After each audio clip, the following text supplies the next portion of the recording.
మీరు ఈరోజు బిజినెస్ ఈరోజు రిజిస్టర్ చేశారంటే విత్ ఇన్ 1 year లోపు వాటికి కావాల్సిన ప్రీ రిక్విజిట్స్ అన్నీ రెడీ చేసుకుంటే మీరు you can apply for that loan. Me individual returns బాగుండాలి, బేసికలీ సిబిల్ బాగుండాలి. ఓకే, మీరంటే మీకు బ్యాడ్ హిస్టరీ ఉంటే మాత్రం మీరు అప్లై కూడా చేయొద్దు. సో మీకు రాదు, వేస్ట్ ఆఫ్ టైం. చాలామంది మహిళలు అనుకుంటారు తమంతట తాముగా నిలబడాలి అని. అట్లాంటి వాళ్ళకి మీరు ముద్ర కానీ ఇట్లా స్టాండప్ ఇండియా ఇట్లాంటివి రిఫర్ చేస్తూ ఉంటారు ఎప్పుడన్నా? ఇప్పుడు మేము అదే కదా, అదే ఎంకరేజ్ చేస్తున్నాం, అదే పని చేస్తున్నాం. మొన్న లాస్ట్ టైం ఒక 100 మందికి ఒక మేళా లాంటిది పెట్టి ఆ రోజు ఇచ్చాము. ఇప్పుడు మళ్ళీ ఇప్పుడు ఎలక్షన్ కోడ్ రాకపోతే ఇంకొక మేళా ఆర్గనైజ్ చేయాలి. ఓకే, ఇప్పుడు మొత్తం డేటా వచ్చి అప్లికేషన్ కలెక్షన్ ఆల్రెడీ స్టార్ట్ అయిపోయింది, మొత్తం అది నడుస్తుంది. సో ఇది కంటిన్యూస్ ప్రాసెస్. ఇప్పుడు రేపు ఎలక్షన్ అయిపోయిన తర్వాత కూడా ఇది నడుస్తూనే ఉంటుంది సేవ. బేసికల్ ఏంటంటే వాళ్ళని ఎంపవర్ చేయాలి. అంటే ఇప్పుడు మనకి లక్కీగా నరేంద్ర మోడీ గారు ఏమన్నారు, ఈ $3 trillion నుంచి మన ఎకానమీని $5 trillion ఎకానమీ చేయాలన్నారు. అవి చేయటానికి ఆయన ఏంటంటే ఈ సింప్లెస్ట్ వే ఫైండ్ అవుట్ చేశారు ఆయన. ఓకే, ఈ మన అంటే ఇప్పుడు కొబ్బరి బొండాలో వాడు ఉంటాడు, వాడు ఏ బ్యాంక్ వెళ్ళినా వాడికి ఏం లోన్ ఇవ్వరు, ఏమనంటే కొలటలు పెట్టంటారు, ఇబ్బంది పడతాడు. వాడు ఏం చేస్తాడు, ఎక్కడో మెత్తికి తెచ్చాడు ₹10 మెత్తికి, వాడి దగ్గర $90 తెచ్చి సాయంత్రం ₹100 వేయాలి వాడికి. ఆ ప్రాబ్లం. బంగారం తాకట్టు పెట్టి తెచ్చే బిజినెస్లో ఏమో వాళ్ళు తాకట్టు పెట్టుకుంటే బంగారం ఇష్టం వచ్చినట్టు వడ్డీలు వేసేస్తారు. ఆ తర్వాత వీళ్ళు ఇబ్బంది పడుతూ ఉంటారు. ఇక్కడ ఈ గోల్ ఏం లేకుండా మంచి స్కీమ్ పెట్టారు మోడీ గారు. మీకు ఏ కొలటలు అక్కర్లేదు, ఏ గ్యారంటీ చూపెట్టక్కర్లేదు. మీరు 5 సంవత్సరాల లోపు మీరు నెమ్మది రీపే చేసుకోవచ్చు లోను. యూ కెన్ అంటే కష్టపడేవాడికి, జెన్యున్గా కష్టపడి పనిచేసేవాడికి ఇది ఒక మంచి అవకాశం. సో అది బాగుంది కాబట్టి మేము కూడా దాన్ని ప్రమోట్ చేస్తున్నాం. ఓకే, అంతే. సో అందరు కూడా ఆలోచిస్తున్నారా మీ వైపు? అంటే మీరు చెప్పింది మంచి రెస్పాన్స్ వస్తుంది, దానికి మంచి రెస్పాన్స్ వస్తుంది. అది ఇట్స్ ఎ కంటిన్యూస్ ప్రాసెస్. ఆ సేవ నడుస్తూనే ఉంటుంది. లక్కీగా స్వావలంబి భారత్ అభియాన్ వీళ్ళందరూ కూడా వాళ్ళ ద్వారా, అంటే మా ఎన్జిఓ బేసికల్లీ నేను ఇందాక మీకు చెప్పాను కదా బేసెస్ ఎన్జిఓ అని, మా ఎన్జిఓ తరఫున నేను I'm taking responsibility of this event అనమాట. ఆలూరి గారు ఇంత సేవ చేస్తున్నారు, ఎప్పుడైనా రాజకీయాల్లోకి వెళ్ళాలనిపించింది? నాకు రాజకీయాల్లోకి పోవాలి, మా మదర్ రాజకీయాల్లో ఉండేవారు, ఆవిడ తెలుగుదేశంలో ఉన్నారు అప్పట్లో. కానీ నాకేమి పెద్ద రాజకీయాల్లోకి పోవాలని ఏం ఇంట్రెస్ట్. టీడీపీలో ఎట్లా? అప్పుడు చేశారు, మా టీడీపీలో పనిచేశారు. మా మదర్ మహిళా అధ్యక్షురాలుగా పనిచేశారు. ఖమ్మంలో భద్రాచలం దేవస్థానం డైరెక్టర్గా పనిచేశారు. రాష్ట్ర మహిళా సంక్షేమ శాఖలో పనిచేశారు యాజ్ అ డైరెక్టర్.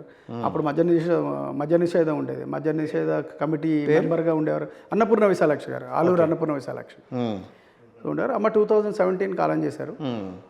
సో నాకేమీ ప్రత్యేక రాజకీయాల్లో పోవాలని ఏం లేదు. అవకాశం వస్తే నేను చేసే సేవ రిలేట్ అయ్యుండి అది ఇంకా బెటర్గా సేవ చేసే అవకాశం ఆ పోస్ట్ ద్వారా వస్తే. అంటే నేను అంటున్నాను అనుకోకండి, మీరు బ్రాహ్మణులకి మాత్రమే సేవ చేస్తున్నారు. బ్రాహ్మణ పరిషత్తులు అని ఉన్నాయి కొన్ని, రాష్ట్రానికి సంబంధించి ప్రాంతానికి సంబంధించి కొన్ని. సో వాటికి సంబంధించి ఏమన్నా ఆలోచనలు చేస్తున్నారా? ఏమన్నా ఉందా అట్లాంటి ఆలోచన? వాళ్ళు నేను అర్హుడని ఫీల్ అయితే నేను I will not say no. యాక్చువల్గా మీరు చెప్పిన బ్రాహ్మణ సంక్షేమ పరిషత్తు 2017లో జాబ్ మీద పెడితే దగ్గర నేనే 400 మంది జాబ్ సీకర్స్ పంపించాను ఆ రోజున మొత్తం. సో 2017లో 17లో ఓకే, 16 or 17.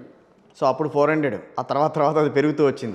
మనుషుల్ని పంపించాం ఆ రోజు, జాబ్ సీకర్స్ పంపించాం ఆ రోజున. సో అది అట్లా సక్సెస్ అయింది మేళా. ఓకే, ఆ మేళా సక్సెస్ అయింది. ఆ తర్వాత నేను ప్రైవేట్గా పెట్టిన ప్రతి జాబ్ మేళా సక్సెస్ అయ్యి. ఓకే, జాబ్స్ వరకే చూస్తున్నారా లేకపోతే పెళ్ళిళ్ళ వ్యవహారం కూడా చూస్తున్నారా? పెళ్ళిళ్ళు చేయడానికి చాలా బ్యాచ్ ఉన్నారు. పెళ్ళిళ్ళు, సత్యనారాయణ వ్రతాలు, కార్తీక వన భోజనాలు ఇవన్నీ ఆర్గనైజ్ ఆ టీమ్స్ చాలా ఉన్నాయి. నేను వాళ్ళ ఏరియాలో ఏలు పెట్టను. నేను నా రంగం వరకే పరిమితం.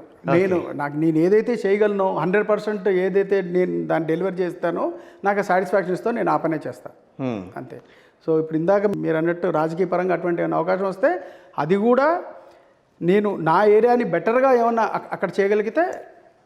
రామచంద్రరావు గారి దగ్గర అని అంటున్నారు కదా, కొంచెం అలాంటి ఆలోచన ఏమన్నా ఉందేమో అందుకని దగ్గర అయ్యారేమో అంటే. రామచంద్రరావు గారు బీజేపీ, రామచంద్రరావు గారు నాకు వ్యక్తిగతంగా చాలా దగ్గర.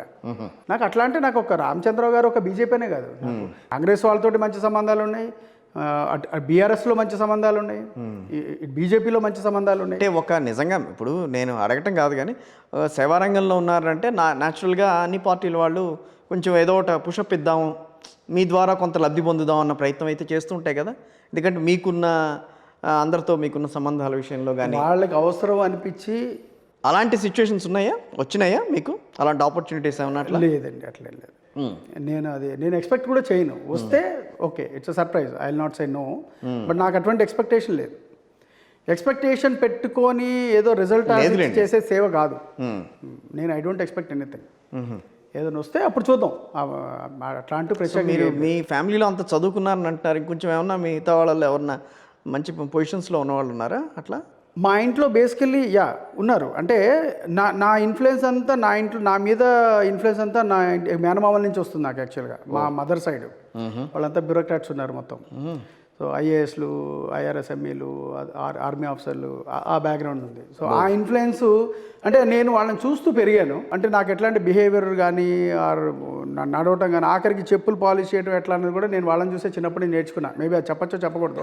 అంటే మన పనులు మనం చేసుకోవాలి, మనం సెల్ఫ్ హైజీన్ మెయింటైన్ చేయాలి, నీట్గా ఉండాలి, మాట్లాడేటప్పుడు మనం అవతలతో ఎలా మాట్లాడాలి, వాళ్ళని చూసి నేను ఇన్స్పైర్ అయ్యాను బాగా. సో వాళ్ళంతా చాలా పెద్ద పివి గారి ఫ్యామిలీతో చాలా దగ్గర సంబంధాలట కదా మీకు? దగ్గర సంబంధాలంటే ఇట్లా పరిచయం, కమ్యూనిటీ పరంగా పరిచయం. ఎందుకంటే వాణిదేవి గారు వాళ్ళ కాలేజ్ వాడుకున్నాము, ఆవిడ ఇచ్చారు పాపం జనరస్గా ఒకసారి జాబ్ మేళా పెట్టమని. సో వాళ్ళకి ఏమైనా చిన్న చిన్న రిక్వైర్మెంట్లు ఉంటే అడుగుతారు, అది చేస్తాము. అట్లాగే వాళ్ళ బ్రదర్ కూడా పరిచయం. వాళ్ళ అబ్బాయిలు? వాళ్ళ అబ్బాయి నరసింహారావు గారు అబ్బాయిలు, పివి నరసింహారావు గారు, పివి ప్రభాకర్ రావు గారు, వాళ్ళ మనవడు సుభాష్ గారు పరిచయం బాగా. సో వాళ్ళ ఇంట్లోనే మీకు ఇటు కాంగ్రెస్, ఇటు బీఆర్ఎస్ అందరూ ఉన్నారు. సో పరిచయం, మంచి పరిచయాలే ఉన్నాయి వాళ్ళతో.